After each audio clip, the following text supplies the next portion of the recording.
What can you say about the movie? Who will be the one to do the first reviews? Dun, dun, dun, dun. How about you? Be the first one. What can you say about the movie? Okay rin. Are you sure? What kind of okay? So, make some elaboration. Okay naman ang story tungkol sa mga preso. Yeah, about we can say okay, very good. So, elaborate. Very good. Why is it that okay? Emphasize, signifies. Napatutunan niya na hindi lahat na nakukulong ay masama. Kasalanan. Hindi naman lahat na nakukulong may kasalanan. Ayun.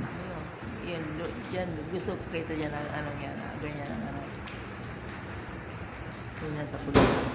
And then, At mga yun na nga, yung may mga masasama, hindi naman na akala mo walang ginagawa mo sa ngayon pala yun ang kulong. please louder your voice. Yun na wala. Ito na. So, who's your favorite actor among them?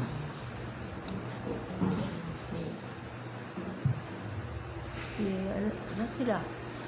Lahat sila magaling mag-ano. Can you name those? Si Roro Madrid, si Dennis Trillo, Hmm. si Wendell Ramos. Okay. So, I'll be back for another question. Come on, guys. Let's do the walking down the stairs for them to fix this place while we are having reviews. Guys, please.